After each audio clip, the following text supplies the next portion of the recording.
माणसाला हे सगळे पद वगैरे सरपंच सगळं बाजूला काढा. एक माणूस म्हणून तुम्ही रस्त्यावर आलात, सगळ्या जाती धर्माचे आलात, ह्याच्यात जर त्यांना राजकारण करायचं असेल, ह्याच्यात जर त्यांना तुमच्यावर केसेस करायचे असतील तर मी थांबतो इथं. मला त्यांनी कंडिशन सांगावेत की अजून तुम्हाला काय पाहिजे कुटुंबाकडून ते आम्ही देतो. आम्हाला न्याय भेटला तर ठीक आहे, नाही तर आम्ही माघार घेतो. म्हणजे सगळे चुकीचे वक्तव्य केलेले त्याच्यावर तुम्ही काही करू शकत नाही. दादांनी न्यायाच्या भूमिकेत सांगितलं किंवा धनंजय देशमुखला हात लावला तर काय चूक बोलले होते दादा? हा काय चूक? मग समजा न्याय मागणाऱ्या माणसावर जर तुम्ही करत असाल तर मी खूप छोटा माणूस आहे, आमचं गाव खूप एकोप्याच आहे, मला जर तुमच्यावर केसेस दाखल व्हायला प्रत्येकावर आज तर मी कशाला लढू? नाही लढत मी. तुम्हाला मध्ये जाऊन मला न्याय मिळून मला त्यात काय समाधान नाही. आपला माणूस गेला तर जाऊ दे. रोज नवीन 10 ब्रेकिंग न्यूज येतात, त्याच्या केसेस पण होतात. त्याच्यावर तुम्ही लोकप्रतिनिधी आहेत सगळे, तुम्ही विचारलं तर तुम्हाला माहिती मिळत नाही. तर देशमुख कुटुंबियाला कुठून भेटेल? देशमुख कुटुंबीय म्हणजे काय? मसाजोग म्हणजे काय? म्हणजे खूप मोठं सगळे गरीब लोक आहेत, 18 पगड जातीचे लोक आहेत. आमच्या आयुष्यामध्ये कधी ही गोष्ट आमच्या एवढी मोठी आमच्या पदरी पडली चुकीची, काहीच कारण नसताना, लोकसेवा करत असताना, सगळे एक गावगाडा पद्धतशीरपणे चालवत असणाऱ्या माणसाला तसं केलंय, त्याला न्याय देतानाही इतकी तकलीफ दिलीत आपल्याला. तर मग तुम्ही पण उद्यापासून येऊ नका माझ्याकडे. कोणी तुमच्यावर जर गुन्हे नोंद केले तर मला झोप येईल का? मला घास गोड लागेल का? मला सांत्वन करायला तुम्ही यायला तर तुमच्यावर केसेस सगळ्यावर.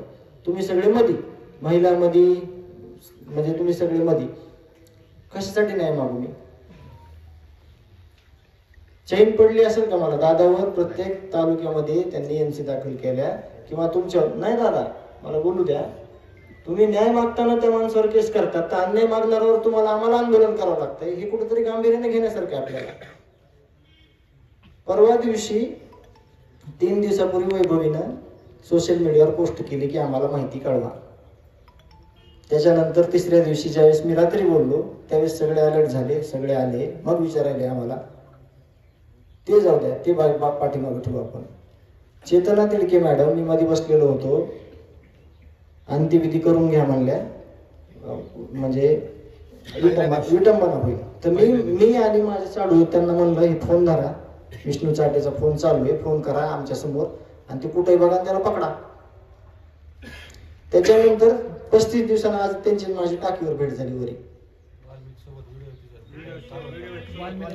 मी सांगतो तुम्हाला, म्हणजे ही सत्यता आहे ह्या गोष्टीतली. बरं, मी एवढं मोठं डोंगर, एवढं दुःख गावावर पडलंय, माझ्यावर पडलंय, मी पहिल्या दिवशीपासूनच सगळ्या ऑफिसला फिरायला पाहिजे का? भाऊ सांगा तुम्ही मला. नाही, काही कारण नाही. मी फिरू का? पहिल्या दिवशीपासूनच बघू का काय काय झालंय ते? विधी करत नाही, काय नाही काय नाही, सगळं तिथे जाऊन बसतो, सगळ्यांना विचारतो माझं काय झालंय, माझ्या भावाला कधी नाही भेटत. मी तुमच्या सगळ्याच्या समोर सांगतो, गांभीर्यपूर्वक सांगतो, माझ्या भावाला न्याय भेटल्याशिवाय मी अजिबात मागे सरकणार नाही. म्हणजे हा न्याय एकतर अन्याय झालाय, हे कुठंतरी माझी वैभवी सांगते माझ्या लेकरू की तिला इतकी काहीतरी वाटण वा त्या आसुरी वृत्तीला मारलं. आमचा दोष काय? कशासाठी न्याय मागतोय मी? काय दोष आहे आमचा? भाऊ, एकही केस आमच्या दोघांवर कुठली नाही आणि आम्ही पण आयुष्यात कोणावर केली नाही. हा, आणि त्या माणसांना न्याय मागताना सगळ्या राज्याला तुम्हाला न्याय मागावा लागत असेल, हे वेगवेगळ्या पद्धतीने आपल्या लोकांना टॉर्चर करते. 18 पगड जातीचे लोक आहेत ना दादा. असं कोणच नाही की इथं एखादा माणूस ठराविक ह्याचा येतोय आपल्याला सात्वन करतोय. खूप मोठ्या प्रमाणात हा अन्याय झालेला आहे. ह्याचं गांभीर्यपूर्वक जे घेतलं नाही तर आमच्या कुटुंबाला जे काय करेल त्याला जिम्मेदार सर्वस्वी हे लोक असतील. आणि मी कुठलीही गोष्ट सांगून करणार नाही, का तर मला कुठलंही नाटक करायचं नाही. काय असतंय की त्यांनी गांभीर्याने घेण्यामुळे मला कुठेतरी अर्ज द्यावा, मला निवेदन देता आलं असतं ना. मी निवेदन नाही दिलं. मला पत्रकार बंधू म्हणले की तुमचं निवेदन आहे काय? निवेदन कशाला देऊ मी? न्याय मागण्यासाठी मला ज्या ज्या परिस्थितीमधून जावं लागेल त्याच्यासाठी मी तयार आहे. मला न्याय पाहिजे. सगळ्या राज्यातल्या लोकांनी सांगितलं की खूप संवेदनशील पोरग आहे, पण त्याचा अंत घेऊ नका ना तुम्ही. मला पण जीव आहे, माझं रक्त आहे, माझा भाऊ गेलाय, तुम्ही पंचक्रोशीनं बघितलेलं आहे. 1 मिनिट त्याच्याशिवाय तुझ्या माझ्या जात नव्हतं. सगळ्या कुटुंबाचा जीव सगळ्यात जास्त त्याच्यावर होता. तो आज माझा भाऊ नाहीये, तर मग त्याचा सहनशील तर मला प्रसिद्धी देऊ नका ना. मी संवेदनशील आहे त्याची तुम्ही काळजीपूर्वक विचार करा ना. संवेदनशील आहे म्हणजे काय? माझा पण गळा गोटा संवेदनशील आहे. ह्या सगळ्या आरोपीला आम्ही पहिल्या दिवशीपासून सांगतो, मुख्यमंत्री साहेबांना पण सांगितलं. आम्ही पुरावे दादा देत भाऊ, आम्ही पुरावे दिलो आमच्याकडं. मी सांगायलो 28 मे पासूनची घटना 12 ऑगस्ट म्हणजे 12 डिसेंबर पर्यंत कुठलंही तुम्हाला सांगतो ज्या त्यावेळेस एकही केस झाली नाही. 28 मेची केस 29ला झाली, त्याच्यातले 2 आरोपी ते पुढे कुठंच आले नाहीत. मग 29/11 झालेली केस जर तिथंच केली असती, हे आरोपी पुढे आले असते का? यांच्या केसेस गेल्यात. माझा भाऊ यांनी मारून टाकल्यावर माझ्या केसेस घेतल्यात सगळ्या. माझ्या गावातल्या ह्यांच्या घेतल्या, पवन चिक्कीच्या घेतल्या. म्हणजे चुकीचं वागलात तुम्ही. आता बी आम्ही एकदम संवेदनशीलपणे, एकदम शांततेत, लीनतेनं, विनम्रपणे आपण म्हणतोय माझ्या भावाला न्याय द्या. तुम्ही येताय, सांत्वन करताय, तुमचं तेच म्हणणं आहे. त्यांनी ते दिलं सोडून दुसरीकडेच बसले. मी स्पष्ट सांगतो आता पण प्रसार माध्यमांना, मी माझ्या भावाच्या न्यायासाठी इथं बसलेलो आहे. माझ्या भावाला जोपर्यंत न्याय भेटत नाही, जोपर्यंत सगळे आरोपी फासावर जात नाहीत, तोपर्यंत मी कुठेही थांबणार नाही. आणि मी मुख्यमंत्री साहेबांना पण एक विनंती करतो की मी तिथे बोललो त्यांना तेच बोलतो, माझा पूर्ण विश्वास आहे, फक्त माझा विश्वासघात करू नका.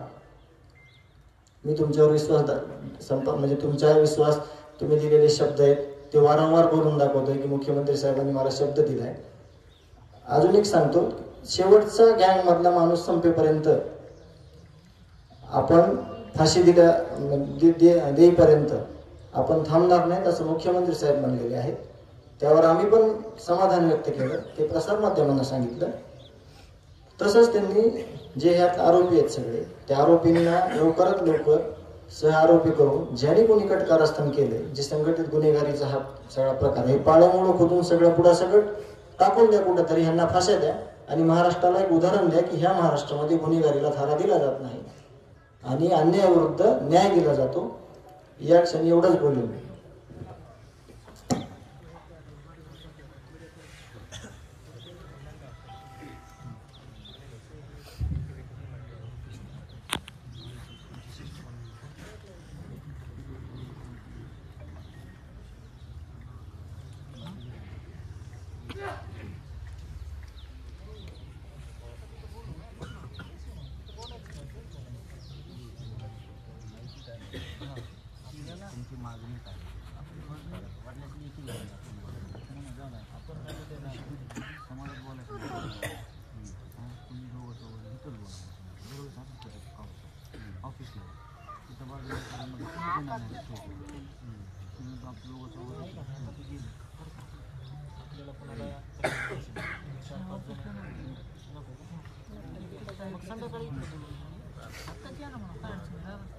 दादा असताना दादा समोर माहिती द्या.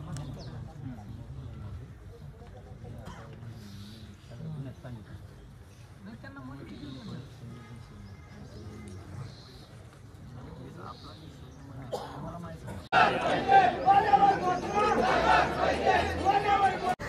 अस्सलाम वालेकुम गाईज, आदाब, नमस्ते आणि जय महाराष्ट्र.